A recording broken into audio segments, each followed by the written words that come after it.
In this video, we'll be sharing how you can use Apple CarPlay and Android Auto here on your infotainment system for the Tiggo 8 Pro. Hi guys, my name is Don and I'm not a pro driver. So I'll be starting off with CarPlay because that's what I know. But if you're interested in Android Auto, please go ahead and skip to that portion of the video using the chapters below. Alright, so now going to CarPlay, all you have to do is have your phone, your iPhone ready, and then just connect it using the USB, right? That's it. It will say CarPlay, and then it will say CarPlay connected. The first time that you connect, you will see something like this. It says here, CarPlay with Cloud Drive. So this is Cloud Drive, while phone is locked. Allow, not allow, tap allow. That's it. You tap on CarPlay here, and then you have CarPlay. One thing you'll notice here on your screen, this is like your home screen on the iPhone. So this is like your widget center in some way, and this screen right here is like your apps or home screen. You could rearrange these icons or these apps on your phone. I just disconnected it. You go into settings, then general, and then here we have CarPlay. And then here is my car. So this is Cloud Drive. If I tap on Cloud Drive, you would have customize here. And then you could also say allow CarPlay while locked, because before it was a thing, I don't know. So here, customize. And then this is where you can actually change or rearrange your apps. Sometimes you don't need, I don't know, audiobooks. You could remove that and it will go into more apps, right? Telegram, let's not use that. Waze, yeah, let's put that at the top here. So we have Chery, phone, Waze, music, and so on. So remember, we would have Chery, phone, Waze, music, maps, right? So that should be at the very top of the list right here, or the screen at least. There we go. So we have Chery, phone, Waze, music, maps, right? Usually on the iPhone itself, you could tap and hold, and then there's jiggly mode, right? And then you could rearrange the apps whichever way you want. Here in CarPlay, you don't have that luxury. You have to do it here. On the left side, it's like your dock. On the iPhone, we have the dock here, but here we have, it's similar to a dock, but yeah, it's more like most recent apps. That's what I would call it. Because you would see here you have maps, music, and then messaging apps. So it's kind of categorized in some way, right? This will change depending on what map app I'm using. So if I have Google Apps and I tap on Google Apps, then that would appear. Right now I don't have Waze. Oh, sorry, I have Waze. So let's tap here, Waze. You would see that it did change, right? It changed from the default maps to Waze. So it's just switching from that map category. You would see if I tap on Waze now, Waze is the most recent map app. It doesn't go like maps and then Waze. No, it's just one type of map app. And then here on the music app, if I tap on, let's say, I don't know, podcast, there we go. So that's a listening app. The other app is Spotify. So the most recent listening app is at the middle. And then this one is messaging. So that's your messages, right? And then if I tap on WhatsApp, then WhatsApp is... I'll need to access your WhatsApp data to do this. Yeah, not now. And then we have messaging, right? You get the point. Now phone, now we have that, right? So if I go into the widget screen here, this is Waze, this is Spotify, right? If I search here, this is also Waze. There are times that you would see a calendar event here. If you have like an appointment today, you would also see that. So if you have a particular event that has a location, if you tap on that, it will actually redirect you to Apple Maps by default and then show you some sort of way. But we all know here in the Philippines, Apple Maps suck. Another thing, on the bottom of the most recent apps here, we have these icons. These actually change. It's but when you tap, so we have like this widget screen if you're on the like app screen, right, or the home screen. And then if you tap on that, you go into the like the widget screen layout here. You can also tap and hold, and it will access Siri. Right? Speaking of voice commands, you can actually use your controls here. I made a video before on how to use the controls, your audio controls here on the steering wheel. If you're interested in that, you can check out that video. For, let's say, voice controls, we can say, call my wife.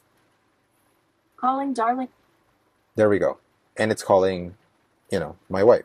So one of the most important things why I think Apple CarPlay and even Android Auto is useful here on the car is because of the Maps functionality, right? The Maps app. So right now we have Apple Maps, which is by far the least, how should I call this? Least appealing of them all because it doesn't have, well, turn by turn here, at least in the Philippines for now. And it's not that accurate, you know, it's not my go-to app when asking for directions. My go-to app would probably be Google Maps, right? Or even Waze, but I use Waze more.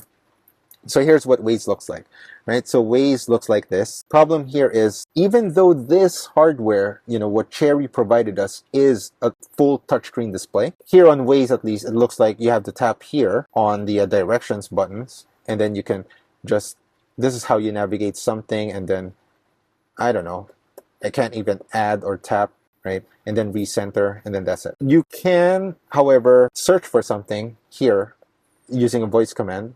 Tap on that, and then it will listen to you, and then it will search, rather than you tapping the search icon and then typing with a keyboard like you would usually do on a phone. You would notice that every time I open an app, it's always full screen. So if I tap on, let's say, podcast app, it's always full screen. Even if I'm playing something in the background, it doesn't show me what we usually see on like the default infotainment system, where we have this sidebar and then it shows the current thing that's playing. So if I go to calendars right now, it's always full screen. Let's say WhatsApp, it's always Only to access your WhatsApp data to do No, this. not now. All right. So it's always full screen. Every time it's always full screen. The only time that it won't be in full screen but is still functional is when it's on this widget screen mode. It's on the left screen. It's like your home screen right there. And by the way, so all these widget screens, it's like tapping. So you could tap this to go to full screen, right? Go back. You tap this to go to the music app, and then go back, and then it's the same thing as tapping, you know, these icons. So it's kind of useless in some way, but if you're driving like this, it would be okay. I want to see something more, so you don't have to like be more accurate in some way. It's a bigger hit target. It's easier. It's whatever, right? So Android Auto. First of all, I need to find my phone. So I'll be using this phone. It's actually a really tall phone. Look, you can see here that this tray, you know, coming from Chery, it's actually nice. This is one of the longest phones I've seen so far. This is like the it's quite old, to be honest. It's something that we don't use, but I really like the fact that when you slide it in here, it fits. I never thought that that would fit anyway. So I'll just put this in here. There we go.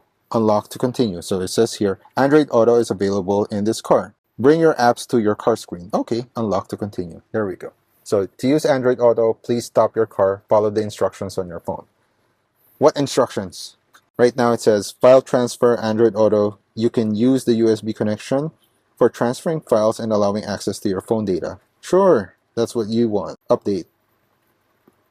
So it's updating. So that's done installing, right? So this is what you'll see. There's like a welcome screen to Android Auto. You hit next, and then turn on Bluetooth and pair and sync your contacts. Okay, sure, next. And what's this? Allow while using the app.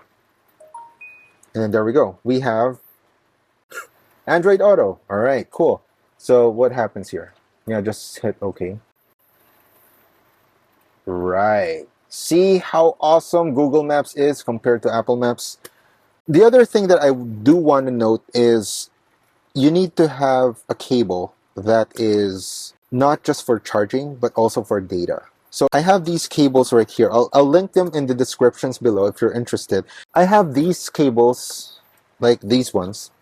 I really like the fact that I can like put this, like shove them against here in some way.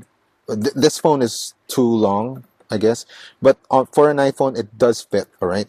It really does fit. But so this is what happens as well if, let's say I'm using this cord. So I'm not really going to connect it. I'm just going to show you guys. The reason why I don't like these types of cables and I really want them angled is because of the fact that, well, first of all, it's really pushing it right against here. It's already there, and I might destroy the cable in some way. and this part right here, it's like it's gonna be bent in some way. And even if I really do push it in here, you can see that there is no more space for that cable to just bend through, right? And I really need that because I'm using the cup holders right here. If the phone tray is not flush, right, I can't use this cup holder anymore. So that's why I like these angled type of cables. And if you're interested, I'll put the links in the description below, both for the iPhone and for the Android phone. So this one, I'll just, there we go. All right, let's go back to Android Auto. So this is how Android Auto looks like. So tap to use voice, tap mic. Okay. Call my wife. Got it.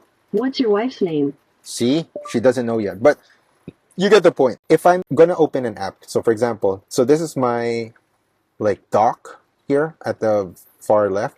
If I tap on that, it gives me the app drawer, right? If I tap on, I don't know, I don't have anything in this phone. So if I hit podcast, let's say, and new social contract for global climate. So if I want to use Google Maps, let's say, here is Maps. So this is full screen. I want to go home, let's say, to, I don't know, let's choose this. Cool. Head west on Simon Street toward North Liban. So this is like, we're now showing dual apps. You are on the best route despite... Okay, cool. What I like about Google Maps is you can actually use this. Pinch to zoom, you know, you get the point, right? All right, so here on the app drawer, yeah, this is like the default number of apps for Android. Well, on my phone, all right? So the way you would go back again to, let's say, to the main settings is hit exit. You have the exit button. You can go back, Android Auto, and then go back to the drawer. The cool thing here is you have this, you know, what do you call this? It's like a multi-screen setup wherein you have the most, is it the most recent app? Let me try. So this is podcast app. So right now, this is the active app. If I want to make this the active app, do I tap on this?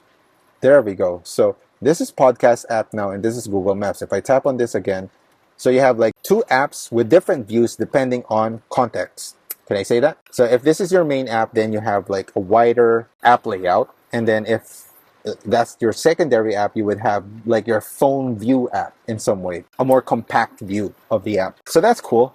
What else do we have here? Can I see my LTE? Oh, there we go. So it says here LTE, battery, time. What's this? Notifications? Okay. Yeah, so I can customize this. Unlock phone access. That sucks. So I have to unlock the phone first. So you can't reorganize your apps here. You're still gonna do the iPhone way, where from here you could see that I can uncheck and check apps, so I can rearrange them. So what are my topmost apps? Let's say Maps, News, let's say Maps, Podcasts, and then Phone, and then Exit. So I like that. If I hit back, can I see that here? Is that the same thing? Yeah, it did. So it did reflect that. So Maps, Podcasts, Phone, and then Exit. I want to change Maps to Exit. So let's say Exit. There we go. So it says here, restart Android Auto. Hold on. So it says here, if I'm going to change this. Hold on. Let me change it again. So Exit.